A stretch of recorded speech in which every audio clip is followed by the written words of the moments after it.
Bon carton à tous. Voilà, vous attachez que toutes ces paroles de Torah sont pour la réfoua shlema de tout le Am Israël. Amen, Keni Ratson. Shelo Hassani Isha, Shahasani Kirtsono. Voilà, on continue dans la bénédiction du matin.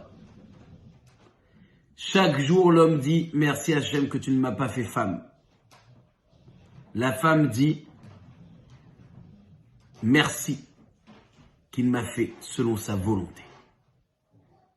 Chez Hassani Isha, comment est-ce qu'on peut faire une telle bracha? Dire merci à Hachem qui ne m'a pas fait femme. Le Rav Yitzhak de Volojine,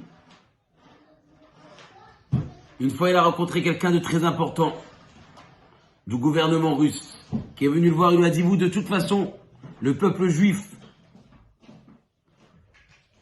vous engendrez, vous apprenez la haine des autres peuples à tous vos élèves, etc. Il lui a dit pourquoi? Il lui a dit parce que dans toutes vos prières, chaque matin vous dites Shelo Hassani Goy. Merci Hachem que tu ne m'as pas fait Goy. Le Rav Yitzhak de Volojine l'a regardé. Il lui a dit je vais te dire quelque chose. Chaque matin on dit aussi Shelo Hassani Isha. Merci Hachem de ne pas m'avoir fait femme. Et tu penses vraiment qu'on n'aime pas chacun, un homme sa femme, un enfant sa mère, etc., etc.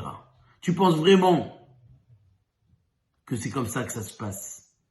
Loin de là, si on a fait cette bracha, c'est pour plusieurs raisons. Une des raisons, c'est parce que Akadosh Baruch Hu nous a donné la possibilité de faire toutes les mitzvot, nous a astreint toutes les mitzvot. L'étude de la Torah, les femmes ne sont pas, elles, obligées. Toutes les mitzvot liées au ton, les femmes ne sont pas obligées. C'est ça la bracha que l'on fait à Akadosh Baruch Hu.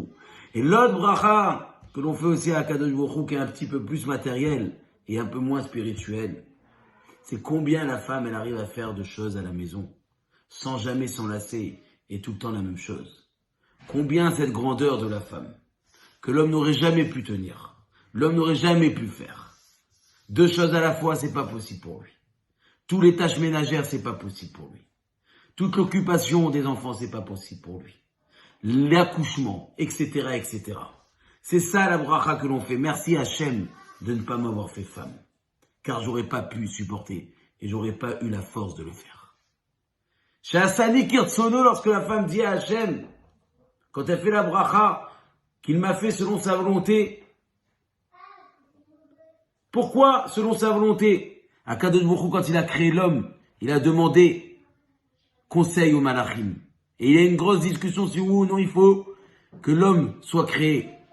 Tandis que lorsqu'il a créé la femme, il est écrit qu'il a endormi Adam Arishon et il lui a pris une partie de ses côtes pour créer la femme.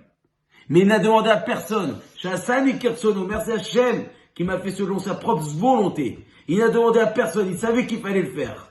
Pas besoin de demander conseil. C'est pour ça que la femme, elle a une particularité. Elle a une proximité avec Akadosh Baruch Hu plus que les autres. Elle parle à Hachem. Elle discute avec Hachem. Parce que Akadosh Baruch Hu, il a décidé lui-même de la créer sans jamais demander conseil à personne. Même le monde, il a demandé conseil à Akadosh Baruch Hu. Il a demandé conseil à la Torah. C'est écrit. Mais quand il a créé la femme, Kirtsono, comme sa propre volonté. Et c'est ça que le message nous apprend. Rabotai, lorsque la femme fait la bracha de Shahasani Kirtsono, elle montre et elle prouve d'ici combien tout ce que Hachem tu fais, c'est toi qui le décides et personne d'autre. Alors Bezat Hachem, comprenons ces brachot afin de les faire avec plus de concentration chaque matin. Un grand Shabbat Shalom.